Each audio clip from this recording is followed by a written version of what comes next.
नमस्कार, आप देख रहे हैं 11 बजे 11 खबरें। आपके साथ मैं दीपिका सिंह। करते हैं खबरों की शुरुआत। लखनऊ में भारत और साउथ अफ्रीका के बीच होने वाले क्रिकेट मैच में संकट के बादल मंडरा रहे हैं। स्वास्थ्य विभाग ने मैच में स्वास्थ्य सेवाएं देने से इनकार कर दिया है। लखनऊ में कोरोना का पॉजिटिव केस पाए जाने के बाद हड़कंप मचा हुआ है। 15 मार्च को इकाना स्टेडियम में ये मैच खेला जाना है। वहीं WHO ने कोरोना प्रभावित इलाके में भीड़ जुटाने से इनकार कर दिया है।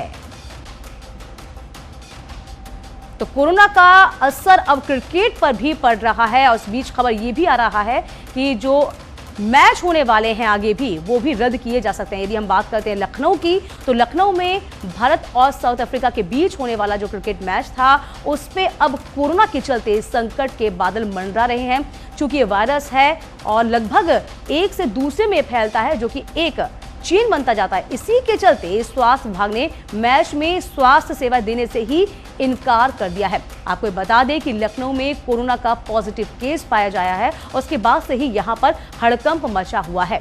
इधर 15 मार्च को इकाना स्टेडियम में ये मैच खेला जाना है, लेकिन जिस तरीके के हालात इस वक्त बने हुए हैं, क्या ये मैच संभव हो पाएगा, नहीं हो पाएगा, अब इस पर संकट के बादल मंडरा रहे हैं। इधर WHO की बात की जाए तो WHO ने कोरोना प्रभावित जो इलाके हैं उसमें भीड़ जुटाने से साफ इनकार कर दिया है।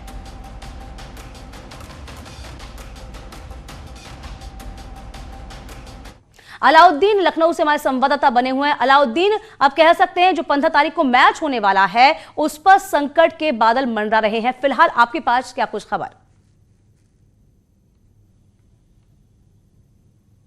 देखिए, देर रात में जो एक महिला में KGMU की लैब से पॉजिटिव पुष्टि एक आई है, उसके बाद से हालात उत्तर प्रदेश की राजधानी लखनऊ में ज्यादा बिगड़ते हुए दिखाई दे रहे हैं, क्योंकि WHO की जो गाइडलाइन है उसके अनुसार जिस भी शहर में या कस्बे में कोरोना का पॉजिटिव केस पाया जाए उस जगह पर स्थानीय प्रशासन इस बात का जरूर ध्यान रखे कि भारी मात्रा में भीड़ ना जुटने पाए। तो साफ तौर से आप समझे कि अगर मैच होता है स्टेडियम में तो 50,000 की क्षमता वाला स्टेडियम है। मैं जो है जरा सा आप तस्वीर देखेंगे कि किस तरह से स्टेडियम के हालात हैं। फिलहाल यहां पर तमाम तैयारियां चल रही हैं, लेकिन आप एक बात बदस्तूर बांध करके चलिए कि जिस जगह पर 50,000 की भीड़ इकट्ठी होगी या उससे ज्यादा लोग इकट्ठे होंगे, अगर इस तरह से इन्फेक्टेड कोई आदमी अगर आ पाएगा तो किस तरह से हालात को नहीं संभालने वाली स्थिति हो जाएगी। क्योंकि जो महिला यहां पर आई है वो कितनी आसानी लखनऊ तक पहुंच गई। उन्होंने अपना सफर कनाडा के टोरंटो शहर से शुरू किया, फिर वो मुंबई एयरपोर्ट पर आती हैं, वहां पर होटल में रहती हैं, वहां पर भी जो स्कैनर है उनको नहीं पकड़ पाता है, फिर वो फ्लाइट पकड़ती हैं, फिर लखनऊ आ जाती हैं। लखनऊ में अलबत्ता जो थर्मल स्कैनर था उसके जरिए से उन पर जो है कुछ शक शुबहात हुए, फिर KGMU में भर्ती कराया गया। तो क्या इतने संसाधन हमारे पास है, इस बात पर चर्चा करना बेहद जरूरी है कि जी क्या तमाम जो गेट हैं, 10-11 गेट है जो स्टेडियम के, क्या उन तमाम गेटों पर थर्मल स्कैनर लगाया पाना संभव है? इतनी भारी भीड़ को चेक कर पाना क्या संभव होगा? अब जब अलाउद्दीन स्वास्थ्य महकमे ने ही इनकार कर दिया है कि हम किसी तरह की कोई सुविधा नहीं देंगे, और यदि हम बात कर लेते, बिल्कुल हम बात कर लें कि हमारे देश में क्रिकेट के लिए क्या अहमियत रखता है सभी जानते हैं, ऊपर से इतनी भीड़ जुटाना, वो भी अब जब कोरोना का इतना कहर फैल रहा है, ये तो संभव ही नहीं है।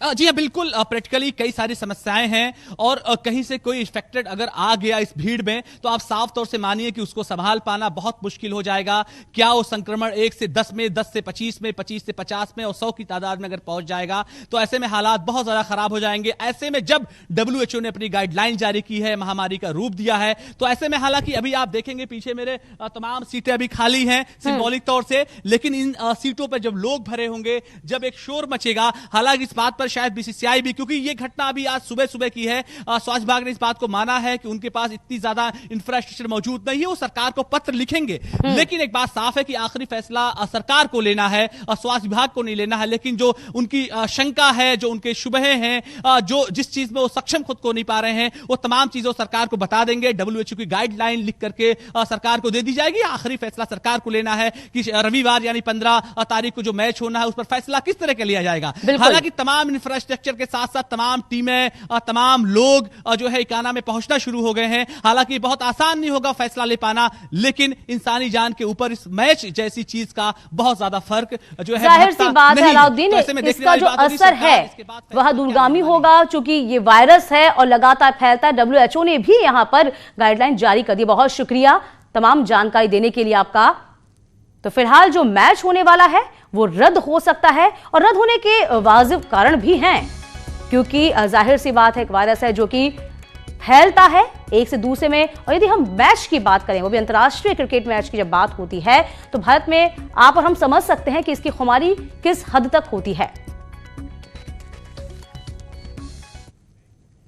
तो कोरोना का कहर पूरी दुनिया में इस कदर बढ़ा है कि विश्व स्वास्थ्य संगठन ने इसे महामारी घोषित कर दिया है। भारत में भी कोरोना तेजी से अब पैर पसार रहा है। अब तक देश में 61 मरीजों की कोरोना की पुष्टि हो चुकी है, जिसमें केरल में 14, हरियाणा में 14, दिल्ली में 7, उत्तर प्रदेश में 10, महाराष्ट्र में 5, पुणे में 5, कर्नाटक में 4, राजस्थान में 3, लद्दाख में 2, तमिलनाडु में 1, तेलंगाना में 1, जम्मू कश्मीर में 1 मरीज में कोरोना की पुष्टि हो चुकी है। वहीं भारत में सभी एयरपोर्ट और बंदरगाहों पर कड़ी नजर रखी जा रही है और विदेश से आने वाले लोगों की भी जांच की जा रही है।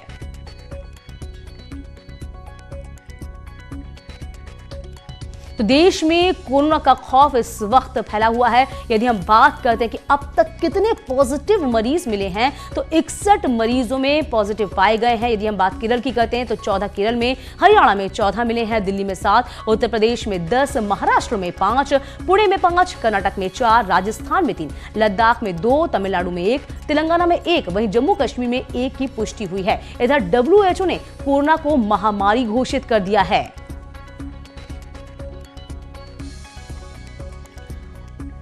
और यूपी में कोरोना के मरीजों की संख्या की हम बात कर लेते हैं, तो यूपी में अब तक 10 लोगों में कोरोना की पुष्टि हो चुकी है।